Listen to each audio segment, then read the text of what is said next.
and welcome to Vantage This Week, a show where we recap the highlights of the week gone by. This week, deadly protests erupted in Nepal. Thousands of young demonstrators took to the streets. They set the parliament on fire, forced Prime Minister Oli to quit, and now they have picked a new interim Prime Minister. So what challenges lie ahead for Nepal, and what does this political collapse mean for India? We'll discuss that. In the US, Donald Trump's ally, Charlie Kirk, has been shot dead. So the question now is, what will make America rethink its gun laws? In West Asia, Israel has attacked Qatar, fueling a heated exchange between Donald Trump and his ally Benjamin Netanyahu. Apple has launched the new iPhone, but is the tech giant still capable of creating magic? All this and more lined up. Let's get started.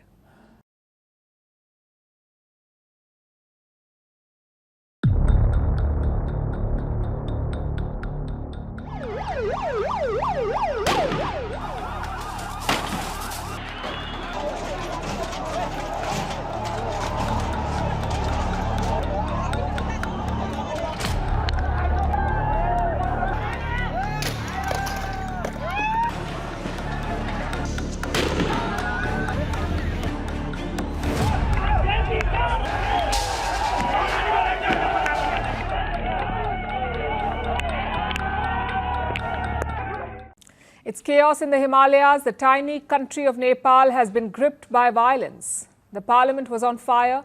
Ministers were thrashed on the streets. The Supreme Court was torched, and the capital of Kathmandu was overrun. This wasn't just a protest, it was a total upheaval. The biggest exit came around noon today. Prime Minister KP Sharma Oli announced his resignation. He simply couldn't hang on. Oli had unleashed a crackdown on Monday. It was the worst in Nepal's recent history. 19 protesters were killed, plus at least 100 were injured. And today the backlash was evident. Thousands of protesters hit the streets of Nepal. Oli's own private residence was torched. Take a look.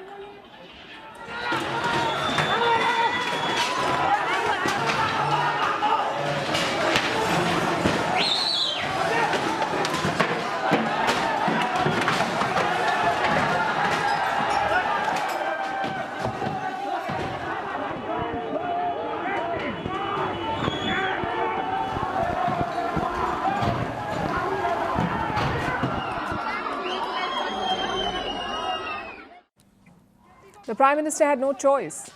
He announced his resignation later in the day. He said he was quitting to allow a political solution to the crisis. Soon afterwards, an army helicopter was seen over his house. It ferried Oli away from the chaos. To where? Well, nobody knows yet. But what exactly is the root of this crisis, and how did it escalate so fast? The trigger was a social media ban. Last week, Kathmandu blocked 26 online platforms, including Instagram and Facebook. In response, thousands of young Nepalese hit the streets. Now, Nepal, as you would know, is a young country. Around 43% of the population is below 40 years of age. So the protesters were largely Gen Z. And their complaints were not limited to social media. जो ये जो हुआ है ना, ये इतना कुछ ये सोशल बैंडिंग के लेके नहीं हुआ है. हम लोगों को चाहिए यूथ लीडर चाहिए. अब हम लोग परिवर्तन खोज रहे हैं. ये बूढ़े लोग है ना, ये बूढ़े लीडर है ना, वो हम लोग अब वक्त हो गया है. अब नहीं चाहिए, हमारा यूथ चाहिए अब. Every corruption in the country, from the local level to federal level, all the Nepalese citizens are fed up of corruption. Every youth are going outside the country, so we want to protect our youth and make the country's economy better. We'll deal with the issues in detail, but first let's look at how the chaos unfolded. On Monday, the government stood firm. They imposed a curfew in parts of Kathmandu. They also repelled protesters with water cannons and bullets. We're talking live ammunition here, not rubber pellets. That crackdown killed 19 protesters. But the government miscalculated. The deaths added to the public anger, and today things escalated even more. Oli tried to salvage the situation. He even lifted the ban on those social media platforms, but it was too late. The protests had spiraled out of control. Important government buildings were set on fire, like the Parliament and the Supreme Court. Take a look.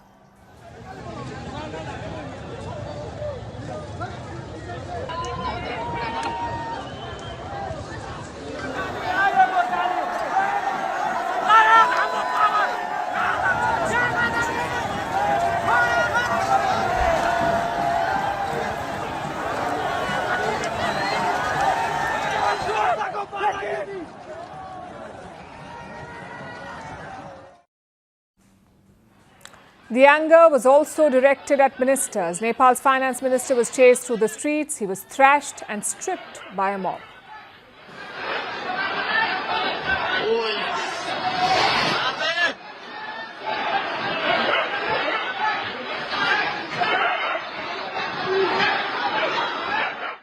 The foreign minister was also targeted. Her name is Arzu Devba. She's also the wife of Nepal's former Prime Minister Sher Bahadur Devba. Both of them were attacked by a mob. The former Prime Minister was seen covered in blood. And here's the thing. It wasn't just the ruling parties either. Even the opposition was targeted in this protest. Nepal's ousted coalition had two major parties, Oli's Communist Party and the Nepali Congress. The opposition is led by another communist faction. Their top leader is Pushp Kamal Dahal. And his house was also attacked. So basically, no one was spared. Today's protests targeted Nepal's entire ruling class. It was an outpouring of pent-up anger against corruption, against lack of jobs, and against political instability.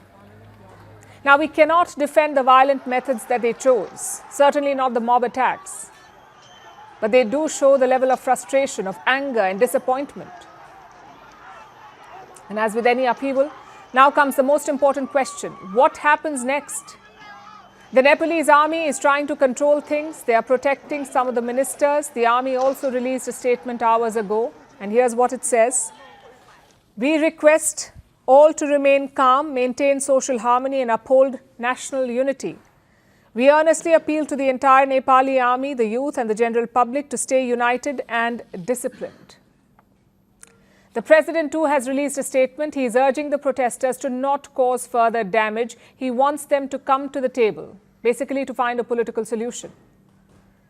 Now, earlier today, some reports claimed that the president had also resigned. But as it turned out, that is not the case. Fake news tends to be rampant during such crises.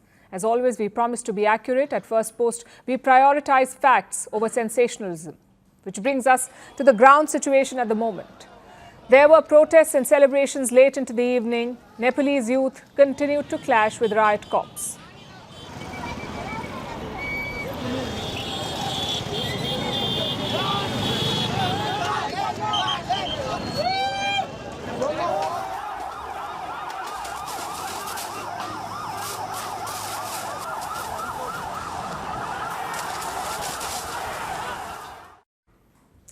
Airports are also closed. No carriers are flying into or out of Nepal. Several countries have also issued travel advisories. They're asking citizens to exercise caution. Right now, the focus is on stability, to return order to the streets of Kathmandu. And the long-term goal? Well, that's a lot more complicated. The president is asking Oli and his cabinet to stay on as caretakers. It is not clear if the protesters will accept that. Also, they want younger leaders. But where will these Gen Z politicians come from? A couple of names are doing the rounds. One is Balendra Shah. He is the mayor of Kathmandu. More importantly, he is a 35-year-old former rapper, someone who can understand the Gen Z. Another leader is Rabi Lamichhane. He is a former deputy prime minister, but he was jailed over alleged corruption. And today, the protesters freed him from prison. They also waited patiently for him to address the crowd.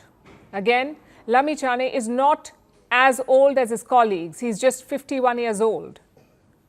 And we don't know which way Nepal will go next. Maybe the unrest will die down, or maybe they will escalate again tomorrow.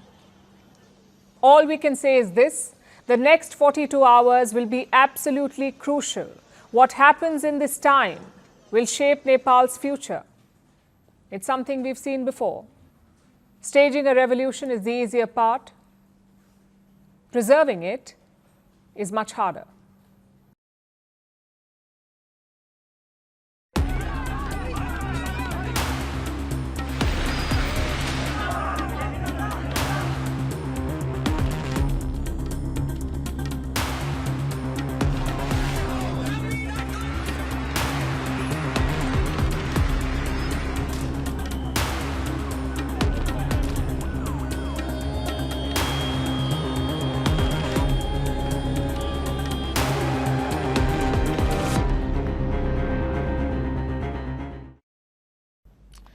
The suspense is over. Nepal's Gen Z have chosen. The country has a new interim Prime Minister. It is this woman, Sushila Karki. She is 73 years old. She began her legal career in 1979. In 2007, she became a senior advocate. And in 2016, she became Nepal's first woman Chief Justice. During her tenure, she was synonymous with anti-corruption rulings. So her appeal is obvious. Nepal's young generation has only known corruption as a fact of life. It's clear why they chose Karki. In the past, she has said no to the political rot. And here's where the story becomes uniquely Gen Z. Karki was chosen not in government halls. Her name was floated on Discord. It's a US gaming platform. But in Nepal, it has become a protest command center. The platform has communities which are called servers. And one server is called Youth Against Corruption. It has more than 130,000 members. In this, there are sub-communities or channels. They're performing different tasks for ground updates, fact checks, emergency helplines, and even memes. So updates are decentralized and fast. In fact, reports suggest that they were voting for who to choose as interim Prime Minister on Discord, on the same platform. And Karki quickly became the frontrunner. She had more than 7,700 votes. Now, this is a radical shift in how politics is done. Yet it's also messy because anyone can join, anyone can vote. There is no process here. By the way, Karki also has an Indian connection. She studied at the Banaras Hindu University in India's Varanasi. She has spoken warmly about India. She says that she is impressed by Indian leaders, including Prime Minister Modi, and that's a good sign for New Delhi.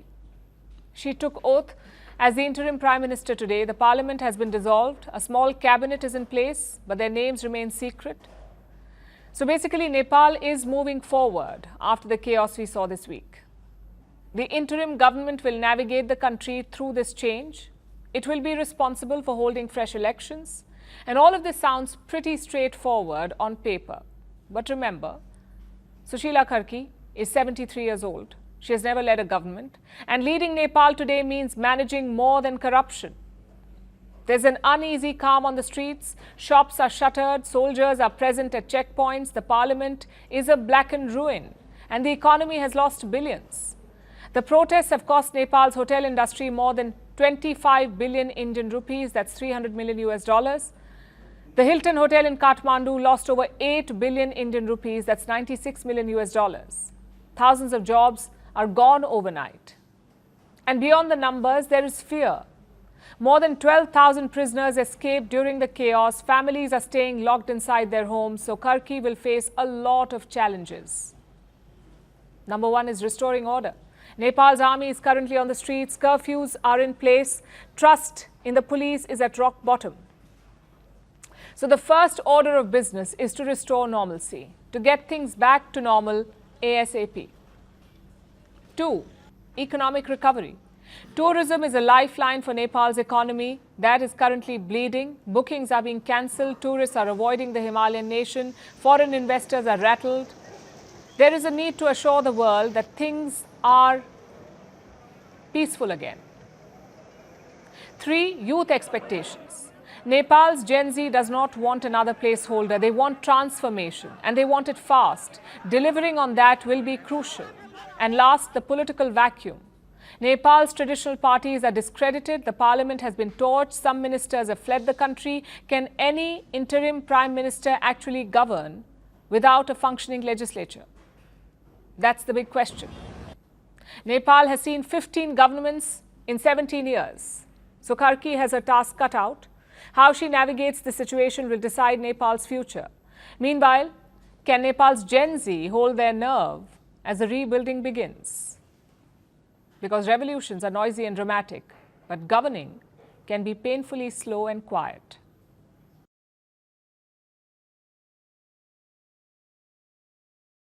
Counting on upcoming gang violence. Great.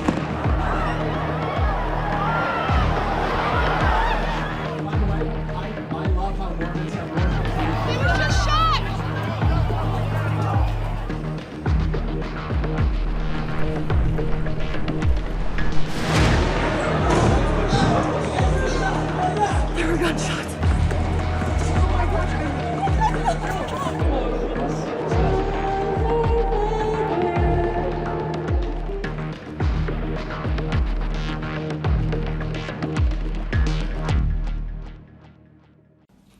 was meant to be another rally stop, a sunny Wednesday in Utah. Charlie Kirk was on a speaking tour, his American comeback tour. He was at the Utah Valley University taking questions from the audience outdoors. Someone asked him about mass shootings. Kirk was just answering, and seconds later a shot rang. A bullet hit his neck. He slumped on the ground. The crowd ran for cover. It was not clear where the shot was fired from, a rooftop or an open window. The shooter is still missing. But Charlie Kirk lost his life to the bullet. And in that instant, America was reminded again that gun violence does not spare anyone, not even those who support guns.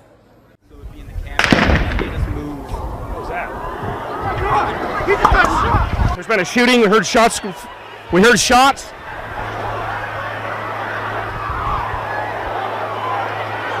He was just shot. Oh my gosh! Oh my god! Oh my gosh. There were gunshots. So who was Charlie Kirk, and what does his killing mean for America? Charlie Kirk was 31 years old. He was born in suburban Chicago. He dropped out of college. At the age of 18, he co-founded something called Turning Point USA. It's a non-profit conservative advocacy group. In a decade, it grew into an empire. It became the largest conservative youth movement in the US. So Kirk was more than a talking head. He was a pipeline. He would train young conservatives straight out of college, and many of them ended up working for Trump's campaign or the White House. And that got him close to the US president. Kirk's rise was meteoric. He had a famous podcast, The Charlie Kirk Show. He had millions of followers on X and TikTok. He was a best-selling author, and he was controversial. He criticized immigration. He spoke against abortion. He was against women's rights over their bodies. He endorsed conspiracy theories on the pandemic and climate change. But love him or loathe him, you could not ignore him. He was an influential conservative voice. Trump leaned on him to energize young voters. Charlie Kirk helped flip Arizona back to the Republican Party. He helped sell J.D. Vance to the MAGA base. He became part of the inner orbit of the Trump world, which is why the US president was quick to react. He called the shooting, and I'm quoting, a dark, dark day for America. From the attack on my life in Butler, Pennsylvania last year, which killed a husband and father, to the attacks on ICE agents, to the vicious murder of a healthcare executive in the streets of New York, to the shooting of House Majority Leader Steve Scalise and 3 others, radical left political violence has hurt too many innocent people and taken too many lives. Tonight, I ask all Americans to commit themselves to the American values for which Charlie Kirk lived and died, the values of free speech, citizenship, the rule of law, and the patriotic devotion and love of God. Charlie was the best of America, and the monster who attacked him was attacking our whole country. So Trump blamed the left for this. He blamed the rhetoric, he blamed the system, but he did not mention the gun. And it's not just Donald Trump. Charlie Kirk himself mocked calls for reform. He cheered open gun laws. He tied firearm rights to freedom itself. In his world, America's Second Amendment was not just a law. The Second Amendment of the US Constitution protects the right of the people to keep and bear arms. For Charlie Kirk, that was a way of life, which is why the irony is cruel. A man who spent his career defending guns was brought down by one.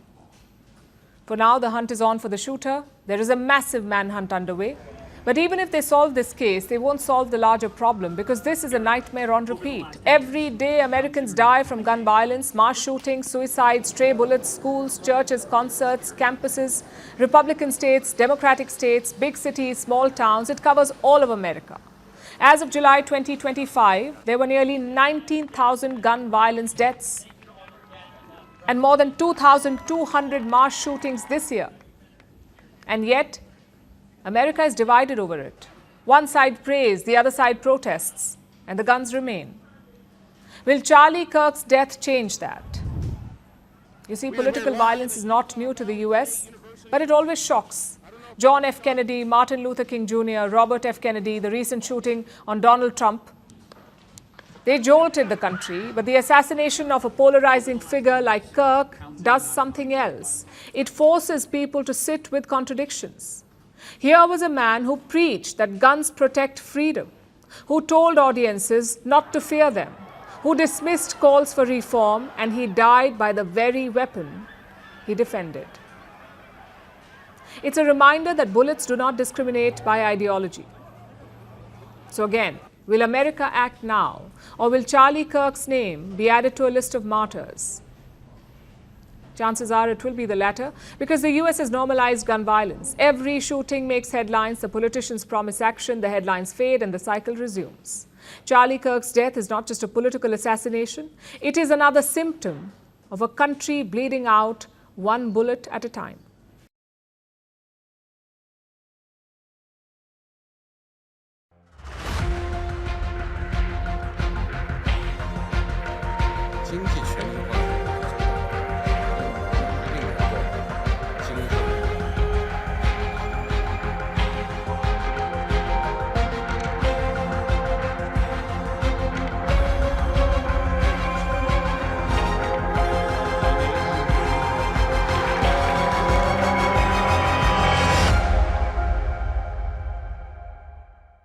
It's easy to defend a good policy. You can rely on logic and facts. But a bad policy?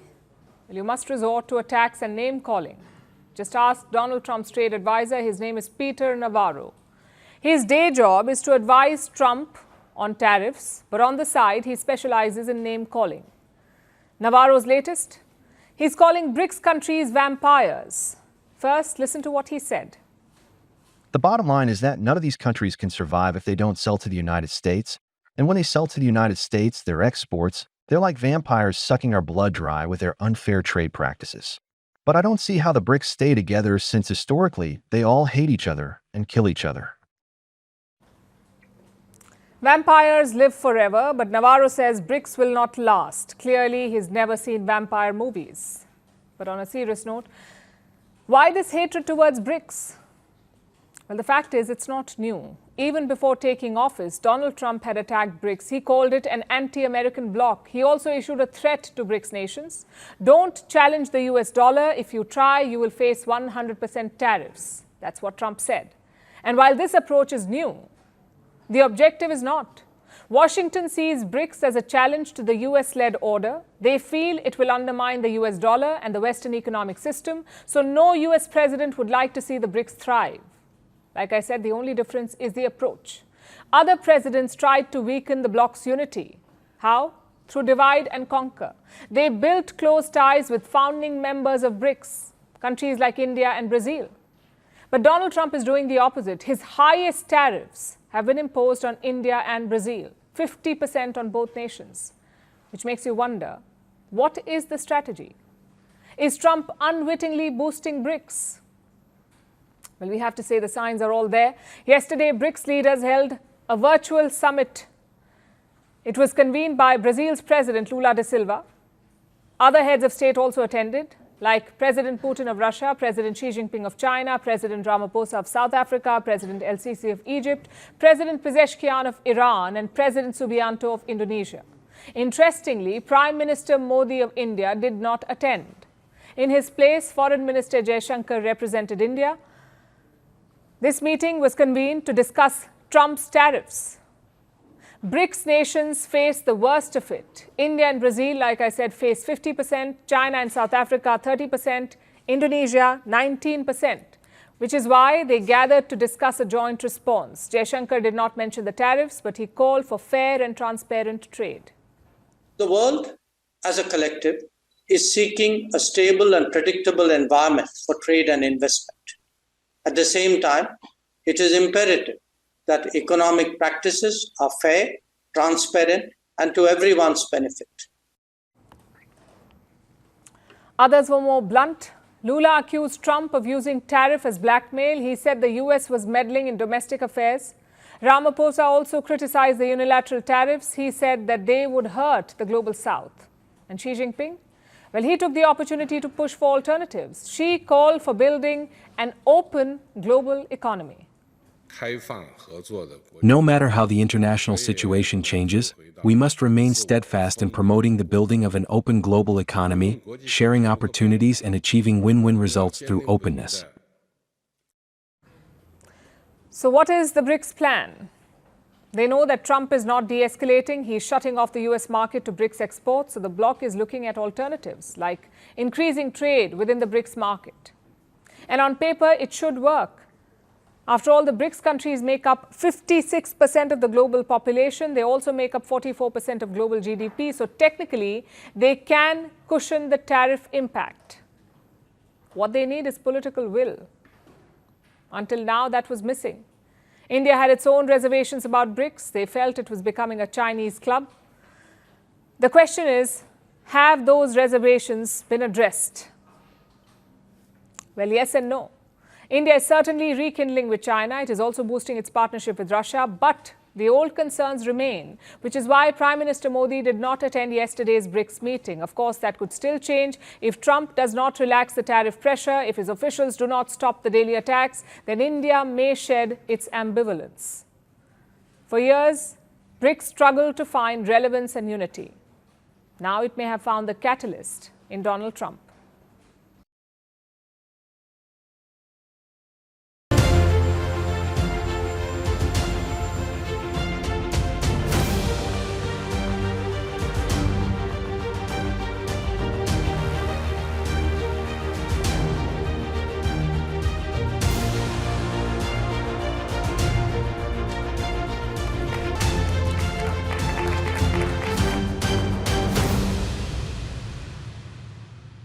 It's outreach season in Washington. Every day there's a new overture to India, a bid to win back New Delhi. We saw it first from President Donald Trump. He spoke twice about his warm ties with India. Now the diplomats are taking over. Trump's Secretary of State Marco Rubio and his nominee for ambassador to India, Sergio Gore. Gore is testifying in the US Congress right now. It's part of the process. Ambassadors have to be cleared by the American Parliament, the Congress as they call it, and lawmakers question the appointee before clearing their name. So Gore is being grilled by US lawmakers. They're asking him about his plans in New Delhi, and it is shaping up to be insightful, this exchange. Gore was introduced to Congress by Marco Rubio. He's the US Secretary of State, that's America's version of Foreign Minister. He began with an assessment of India-US ties. And guess what was the general consensus in the US Congress? That Trump has destroyed it, the relationship with India. Trump has destroyed it, but Rubio tried to salvage the situation. He called India one of America's top partnerships. Sergio Gore, who is the nominee to India, which is, I would say, one of the top relationships the United States has in the world today in terms of the future of what the world's going to look like. 21st century, the story is going to be written in the Indo-Pacific. In fact, it's so important we've actually changed the name of the combatant command to the Indo-Pacific. India is at the core of that. Then it was Gore's turn. He is just 38 years old. If confirmed, he would be the youngest US ambassador to India, and he's not a career diplomat. He is a political appointee. Sergio Gore is a close friend of Donald Trump's son. He managed finances during the 2024 campaign, and after that, he's been managing Trump's agenda. Gore apparently has walk-in privileges with Trump, something that irked Elon Musk. In fact, Musk called him a snake on social media. But let's keep all the power equations aside. Let's look at his plans for India. Sergio Gore sounded upbeat about the trade situation. As you know, Trump has slapped 50% tariffs on India. 25% of that is so-called reciprocal tariffs. The remaining 25% is for buying Russian oil. But Sergio Gore is expecting a breakthrough, and that too within weeks. We're actively negotiating with the Indians right now. In fact, the president has invited their commerce and their trade ministers to come visit us next week, and they'll be meeting with Ambassador Greer here in Washington. Part of that will include a hopeful deal. We're not that far apart right now on a deal. In fact, they're negotiating the nitty-gritty of a deal. I do think it will get resolved over the next few weeks. He also spoke about the personal equation. Gore pointed out that Trump never targets Prime Minister Modi. He may attack India's policies, he may question the trade barriers, but he never personally targets the Indian Prime Minister. Our president has a deep friendship with Prime Minister Modi, and that is something that is unique. In fact, if you have noticed, when he has gone after other nations, he tends to go after their leaders for putting us in that position and for the United States imposing those tariffs. When the president has been critical of India, he has gone out of his way to compliment Prime Minister Modi. That's not all. He also hinted at a possible Trump visit to India. The US president was expected to travel in November. That's when India is slated to host the Quad summit. But amid the tariff war, the plans changed. The US media reported that Trump was no longer planning to visit. Now Sergio Gore is saying something else. He says the trip is being discussed in Washington. So all in all, Gore ticked some boxes. He sounded enthusiastic about India-US relations, but not everything went smooth. Like Trump, his ambassador is not budging on Russian oil. He wants India to stop the imports. Getting India to stop buying Russian oil is a top priority for this administration. Bringing peace around the world is a top priority to this administration. And it's not just Sergio Gore. Trump's Commerce Secretary is doing the same. His name is Howard Lutnick. Let me quote from what he said. We are going to sort out India. India basically has to open their market and has to stop buying Russian oil. So two conditions.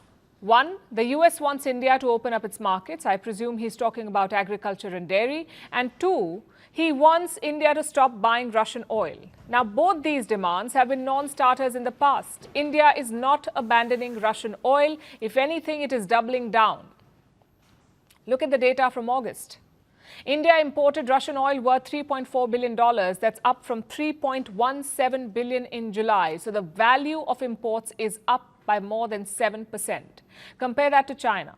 Their imports from Russia have actually plunged from $4.8 billion to $4.2 billion in value. So the message from India is quite clear. Tariff or not, the oil imports will continue. New Delhi will not submit to bullying. The question is, does Washington understand that? We have seen Trump soften his tone, but his demands remain the same.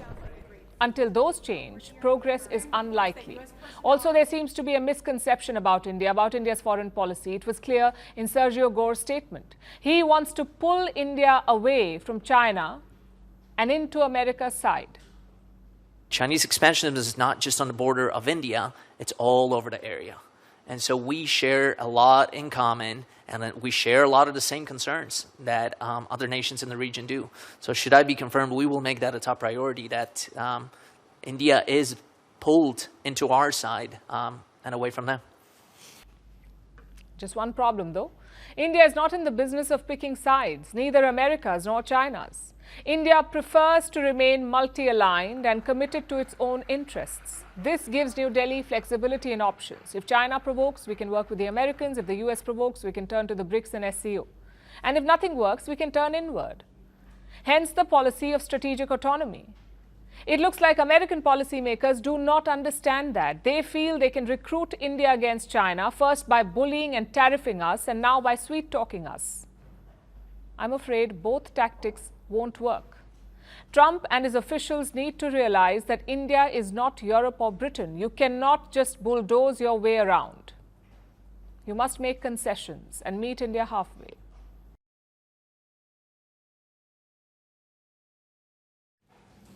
Here's something you don't hear often. Switzerland has picked a fight with India. Yes, I'm talking about that Switzerland, the land of mountains, cheese and neutrality. What problem do they have with India? No drum rolls needed. It is the usual suspect. Human rights. The standoff happened earlier this week. Geneva hosted the 60th session of the Human Rights Council. That's the United Nations Rights Group. At this session, the Swiss envoy made a statement. He complained of rights issues in multiple countries, among them India. In India, we call on the government to take effective measures to protect minorities and uphold the rights to the freedom of expression and the freedom of the media. So 3 pieces of advice to India: protect minorities, protect freedom of expression, and protect media freedom. And no, India did not ask for this advice. As always, the Europeans have given it for free. So India gave it back in kind. The Indian envoy called the criticism shallow, surprising and ill-informed. He also flipped the script on Switzerland. He said, if the Swiss want to tackle racism, India can help. We would also like to respond to the surprising, shallow and ill-informed remarks made by Switzerland, a close friend and partner. As it holds the UNHRC presidency, it is all the more important for Switzerland to avoid wasting the Council's time with narratives that are blatantly false and do not do justice to the reality of India. Instead, it should focus on its own challenges, such as racism, systematic discrimination and xenophobia. As the world's largest, most diverse and vibrant democracy, with a civilizational embrace of pluralism, India remains ready to help Switzerland address these concerns. That's a zinger served hot. And Switzerland cannot complain about it because they asked for it. India is not in the business of giving unsolicited advice. That's a European thing. I guess you can keep Switzerland out of the European Union, but you cannot keep Europe out of Switzerland. And here's the worst part. It's not like India and Switzerland have bad blood. We have long-standing and warm ties. Back in 1948, the two countries signed a friendship treaty. From 1971 to 1976, Switzerland represented India in Pakistan. This was the period after the Bangladesh war. India did not have diplomats in Pakistan, so the Swiss represented us. Today, there is a budding trade equation. India is Switzerland's 7th largest trading partner. Prime Minister Modi has visited the country twice in 2016 and 2018. So overall, the relations are fine. Then why is Switzerland attacking India? The reason is not strategic. It's the age-old European disease, the tendency to lecture. We've seen this tendency surface in the past as well. In 2019, the Indian president was visiting Switzerland and the Swiss Amnesty released an appeal. They asked the Swiss government to raise Kashmir with the Indian side, to flag alleged rights issues. And another instance was in 2023. India summoned the Swiss ambassador and lodged a protest. Over what? Anti-India posters near UN offices in Geneva. So clearly, Swiss civil society has a problem with India. But this time, the government joined in. Let's hope it does not become a trend, because if it does, Switzerland has a big problem. They are living in a very big glass house. That's right. The Indian diplomats' comments were not random. They reflect Switzerland's reality. Take a look at this report. Switzerland reported more than 1,200 racist incidents in 2024. That's 40% higher than the year before. And who were the victims? Mostly Muslims and black people. Plus, the problem is systemic. Even the Swiss police force has been infected. Let me tell you what happened in Lausanne. Messages from a police WhatsApp group were leaked, and what did they show? Glorification of Nazis and KKK, the white supremacist group. Sexist jokes and homophobic remarks. The United Nations pulled up Swiss cops in 2022. They accused them of racial profiling. Also, the same Switzerland has banned the Islamic burqa. Leading Muslim groups appealed against it. Almost 49% of Swiss voters opposed it, but Switzerland went ahead anyway. And this Switzerland is making allegations against India. They are asking us to protect minorities. The fact is, India has been a diverse society for centuries. We have turned that into our strength. But Europe, they haven't done that. European countries have tried to crush minority identity, whether it's face coverings or hair coverings or religious rituals, and nobody criticizes them. When Europe bans the hijab, it's a tool for assimilation. If someone else does it, it is oppression. It is time we stand up to this double standard. India should make it very clear to the Swiss, you must choose. Do you want India's partnership, or do you want to lecture India? Because you cannot have it both ways.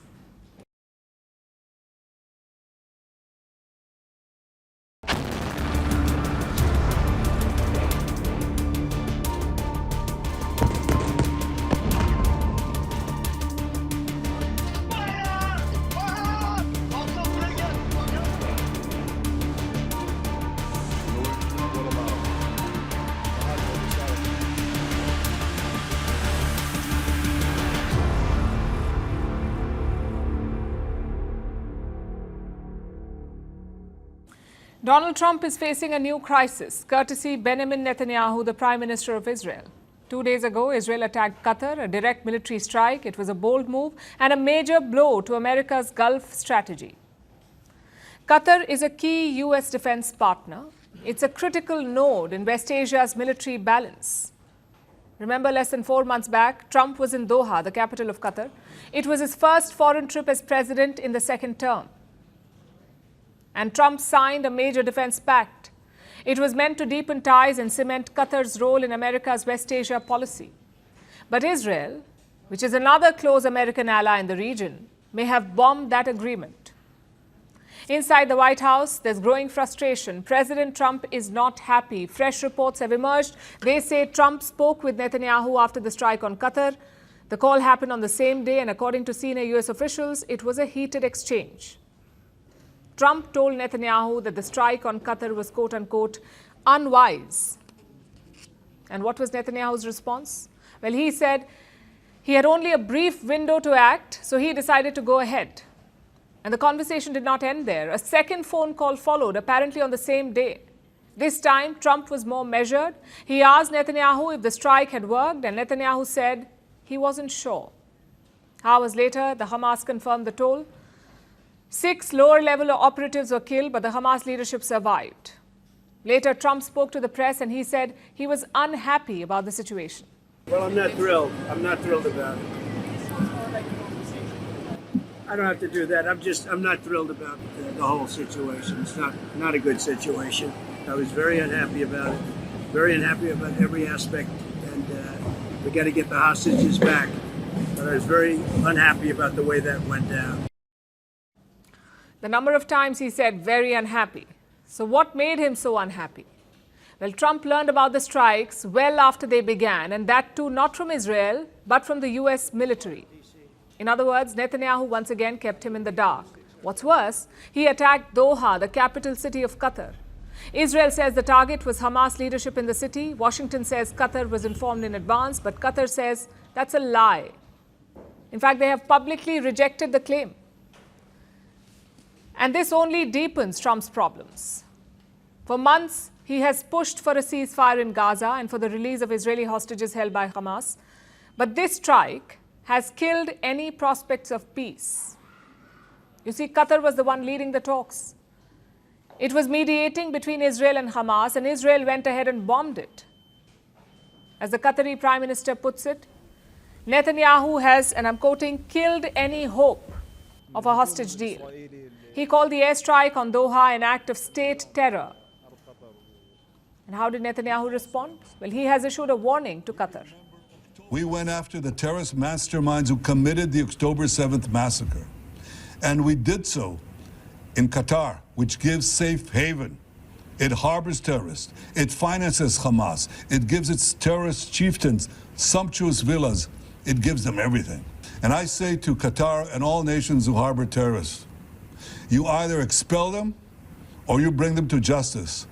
Because if you don't, we will. Doha has called an emergency summit. They've called Arab leaders to meet over the weekend. They will discuss Israel's attack and possibly a response. Now, whichever way you look at it, West Asia is more unstable, if that was even possible. And once again, Israel is at the center of the storm. Also, the strike on Qatar was not isolated. It's part of a wider escalation. In the past 72 hours, Israel has attacked 5 countries. 5 countries in 72 hours, and this is apart from its war in Gaza, which is also intensifying. Israel is pounding Gaza with airstrikes. At least 150 people have died this week.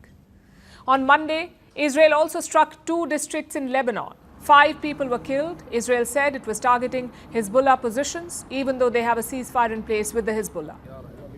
Next, Israel struck Syria. It hit a Syrian Air Force base in Homs. The 4th target was Tunisia.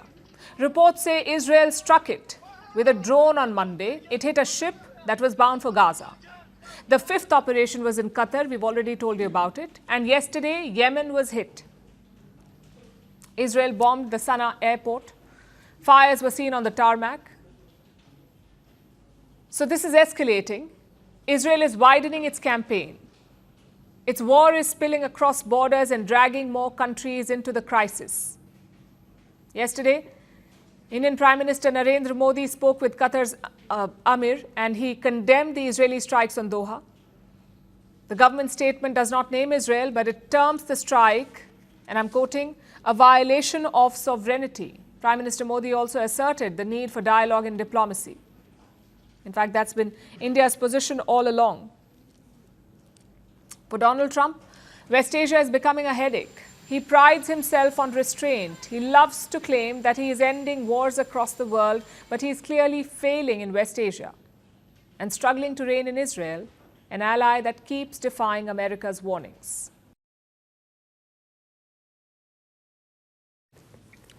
Let's turn to the US now, where the immigration crackdown has found a new target: factories. And not just any factories, factories operated by top foreign firms.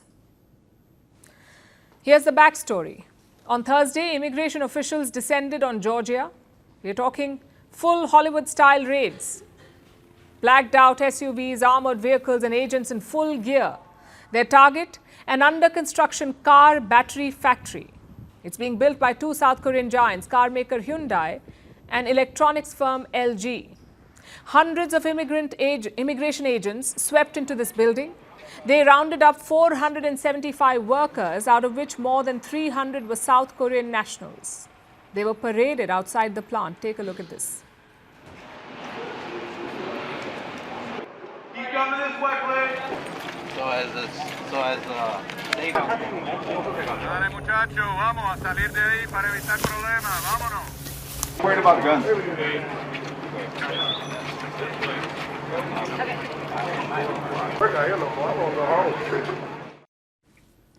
The operation was led by ICE, that's the US Immigration and Customs Enforcement, basically America's border agency. Trump has empowered them in recent months. ICE has been conducting massive raids across the country. However, this one stands out. For starters, it is the biggest one yet. Hundreds of ICE agents were deployed in Georgia, plus 475 people were rounded up. In terms of scale, this was the biggest raid yet. Secondly, it targeted a new demographic. Until now, ICE rounded up Mexicans and Central Americans. This time, they rounded up South Koreans, citizens of a very important ally.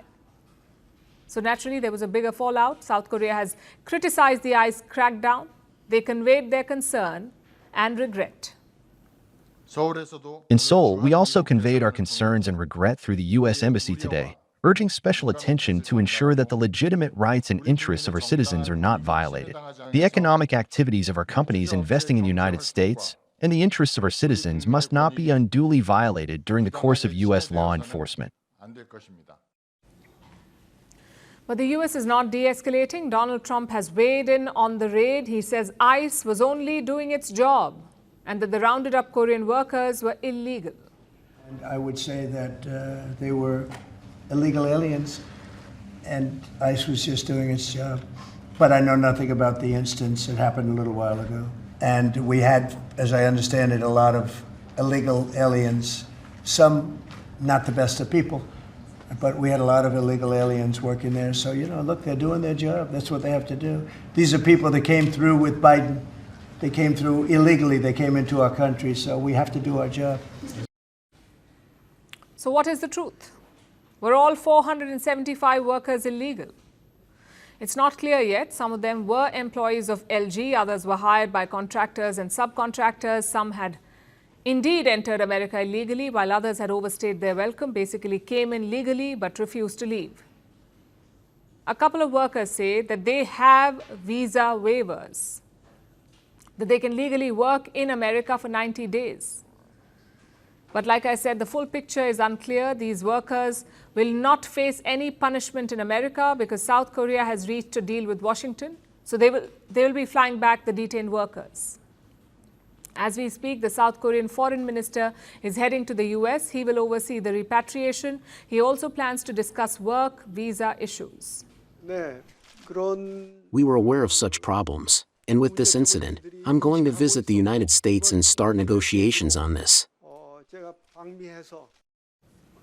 The issue here is not the crackdown. No one is defending illegal workers. The issue is the manner. ICE was investigating this plant for months. Clearly, they had gathered enough evidence. So why not handle it discreetly? Why not take your ally into confidence? That's what mature countries would have done. Instead, ICE made a spectacle out of it, that too with little regard for the fallout. South Korea is a treaty ally of the United States. Just weeks ago, they struck a trade deal with Washington. Seoul promised to invest $350 billion in the US. I'll repeat that figure for you. $350 billion in investments. But after this raid, who knows? Which company will invest in such volatile times? Trump is not worried, though. He says relations with Seoul are fine. We have a great relationship with South Korea. Really good relationship. You know, we just made a trade deal. But I'm going to look at it because I understand exactly what they're saying. Chances are this is all a distraction from what? America's poor job market. Just look at the numbers for last month. Only 22,000 new jobs were added in August. That is far less than the projected 76,000. The unemployment rate is 4.3%, which is the highest since 2021. Trump can keep saying that America is hot, but his labor market is cooling ominously. And his solution? As always, it could be taxes. A Republican senator is pushing a new bill in Congress. It proposes a 25% tax on foreign hires, 25%. Say you hire 50 foreign workers in your company and you pay them $100,000 in total.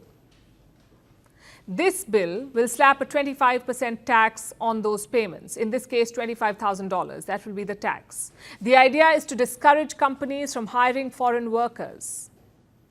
But here's the problem. Americans cannot do all jobs. They may not have the skill to do certain things or maybe even the interest. Taxes and raids will not fix the problem. They can only hide it.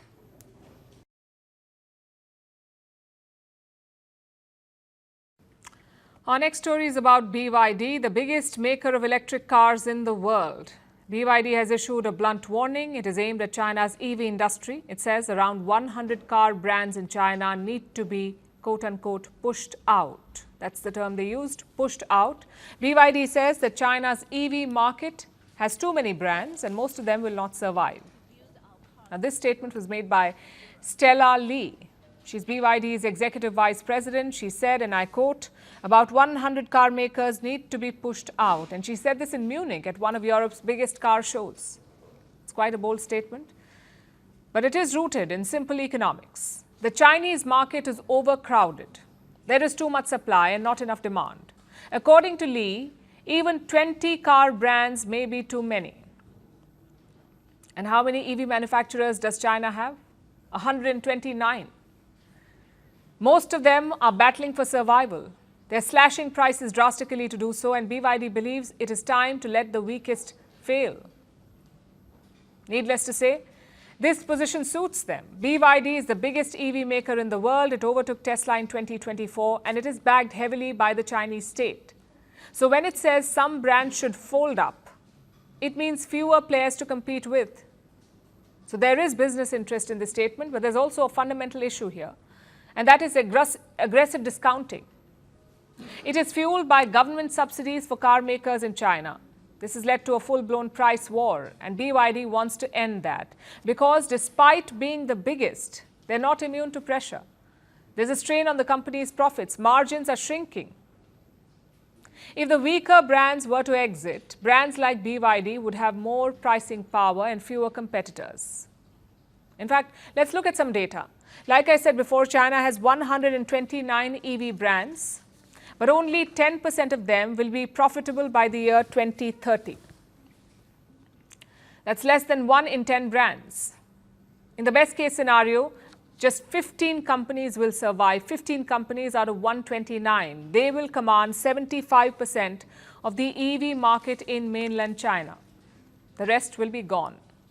Reports say many brands are already on the edge. They sell less than 1,000 cars a month. Some can't even recover their cost. This is what overcapacity looks like.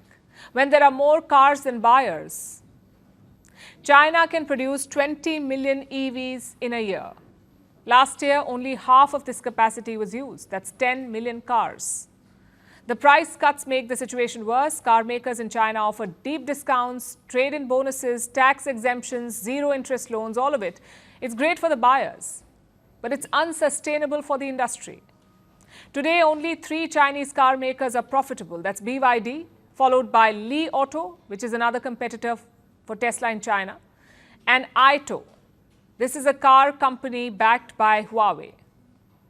Only these 3 companies are profitable. Everyone else is bleeding cash. Earlier this year, Beijing stepped up. It tried to rein in the deep discounting. Car makers were warned. They were threatened with penalties. And this did lead to some correction. In July, the average discount was 16.7%, which is a minor dip from June, when car makers were offering more than 17% discount. But the main challenge still remains overcapacity. Until China deals with that, the discounts will not stop. And this is where state subsidies play a role. China's EV boom was not driven by innovation. The state incentivized it. In fact, they engineered it. In 2015, they launched Made in China 2025, a 10-year plan. Beijing's goal was to dominate high-tech sectors, including EVs. Massive state subsidies followed. Some companies got up to 60,000 yuan per car as subsidy. Car makers received this rebate in bulk, and in turn, they started selling cars at a discount. So the subsidy boom fueled growth, but it has also created a bubble. And now that bubble is bursting. Why should you care? Because the fallout won't stay in China. In recent years, companies like BYD have expanded. They're selling cars overseas. Last year, these EVs became a big issue. American car manufacturers have called it an extinction-level threat. Europe has accused China of distorting the market because Chinese manufacturers are selling cars for cheap, and in many cases, they're undercutting their Western rivals on price. The American and European governments took action. They slapped tariffs on Chinese EVs, and the pressure is showing on companies like BYD. They're now offering to build in Europe. We are almost ready to build our cars in Europe for Europe. Our new factory in Hungary is on track to start making cars at the end of this year. This is the real evidence of BYD staying in Europe. Investment in not only our plant, but also the supply chain. In July, BYD sold more than 13,000 cars in Europe. That's more than Tesla. If they build their cars in Europe, they can keep their foothold, even expand it without the threat of tariffs. But a global push won't fix what is broken at home. China's car market is overcrowded, margins are thin, and competition is cutthroat. And the state has done little to course correct. Back in 2021, Jair Bolsonaro made a prediction. He was the president of Brazil then, and he said his future held only 3 possibilities: prison, death, or victory. That was 4 years ago. Now, Brazil's Supreme Court has made the choice for him. It will be prison, and that too for 27 years. What for? For plotting a failed military coup. So what exactly happened here? Also, why is Donald Trump jumping to Bolsonaro's defense? And is this the end of Bolsonaro or just the beginning of something bigger? Tonight, we'll break it down for you. Starting with the man himself, Jair Bolsonaro. He's 70 years old. Until 3 years back, he was the president of Brazil. In 2022, he contested an election for another term. His opponent was Lula da Silva. Lula won, Bolsonaro lost. But he refused to go quietly. Prosecutors say that he spent months sowing doubts, especially on Brazil's electronic voting system. When that did not work, he pressured military leaders. He was plotting to cling to power. The plan never got full military backing, but it did lead to an unforgettable day. January 8, 2023, thousands of Bolsonaro supporters stormed the Brazilian Congress, the presidential palace, and the Supreme Court in Brasilia. It was like Brazil's January 6th moment like how Trump supporters had stormed the US Congress.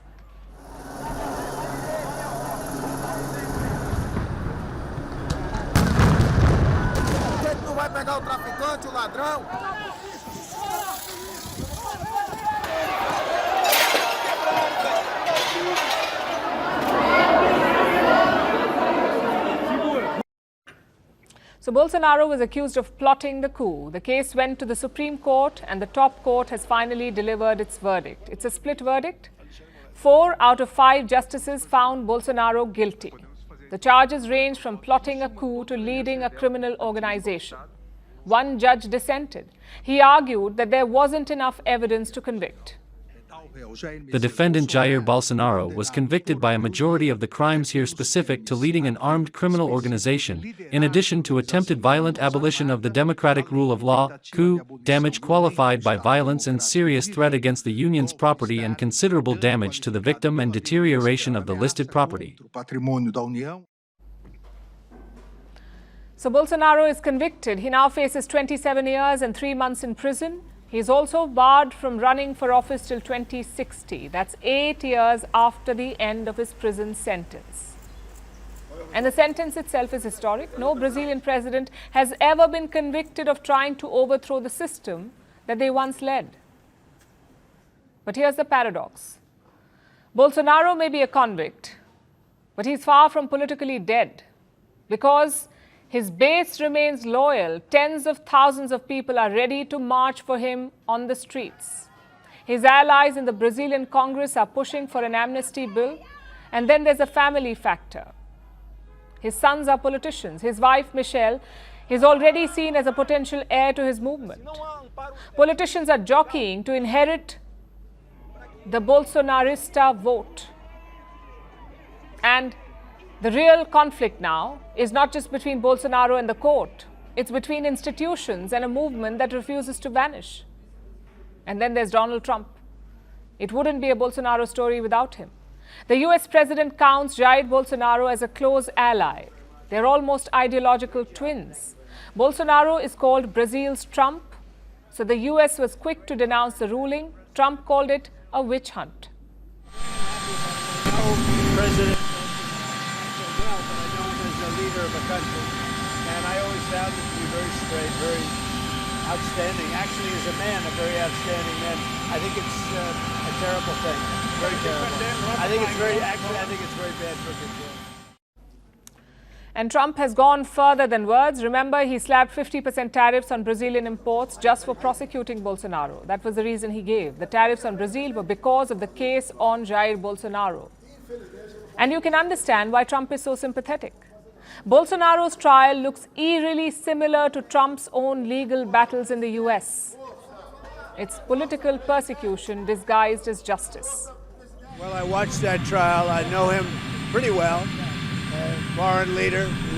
I thought he was a good president of Brazil. And it's very surprising that that could happen. That's very much like they tried to do with me, but they didn't get away with it at all. But I can only say this. I knew him as president of Brazil. He was a good man, and I don't see that happening. So what happens next? Bolsonaro's lawyers have already promised to appeal, even at the international level, and that could drag this case for years. In the meantime, he's under house arrest. Congressional allies, like I said, are fighting to pass an amnesty bill, but it won't be easy because Lula's government is unlikely to let it pass. Meanwhile, the Bolsonaro camp is strategizing. The next election is in 2026. If the man himself cannot run, maybe his wife will, or so they hope. Because Bolsonaro has political momentum. And this story is important because Brazil is not just another country. It is Latin America's largest democracy. It's a major player in global trade and energy. A destabilized Brazil will have ripple effects everywhere. Add Trump's sanctions and fiery rhetoric, and you have a deadly mix. A geopolitical tug-of-war over Brazil's future. So this may be the end of Bolsonaro's politics for now, but not of Bolsonaro the idea. And for Brazil's democracy, that's the bigger challenge ahead.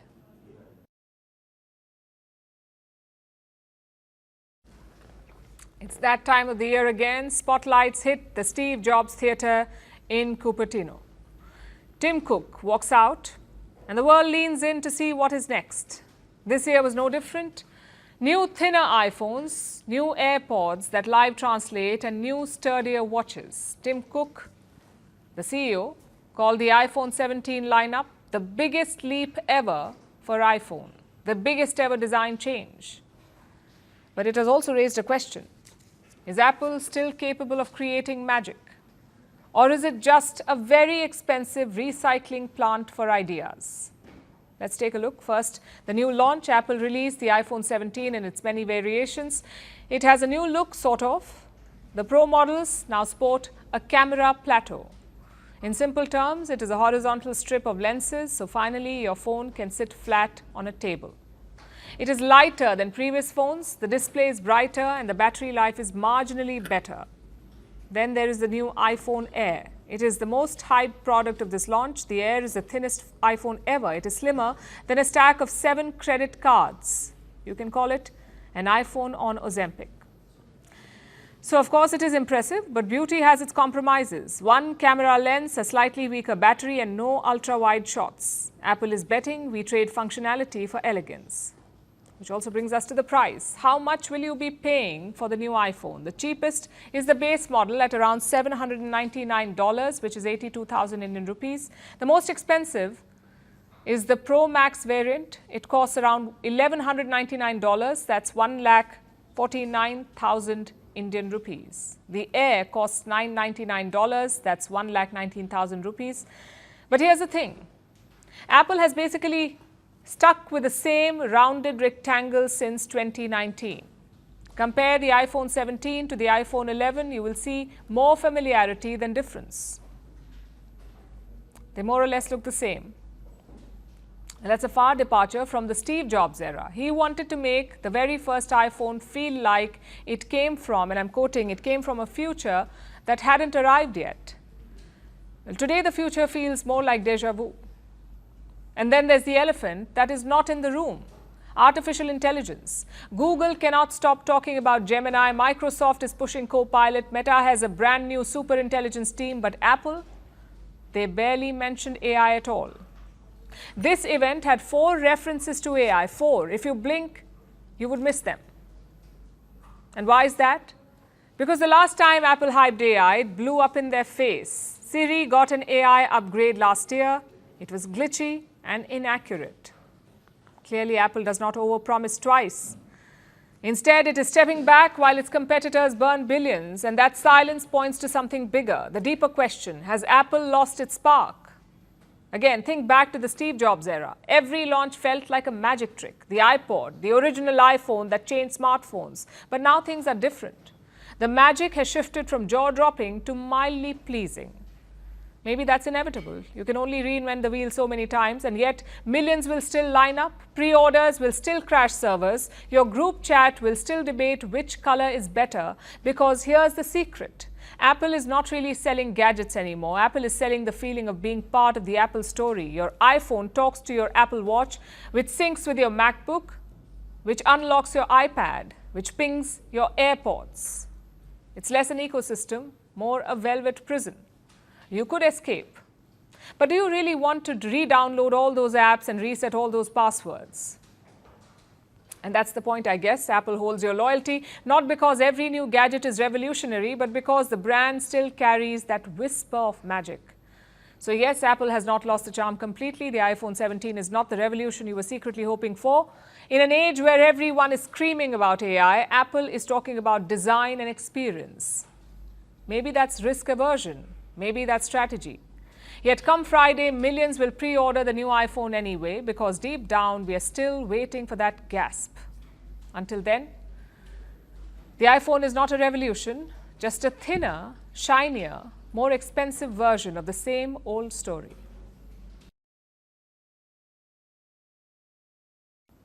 No prizes for guessing our joke today. It's the same one that comes every September, Apple's new iPhone.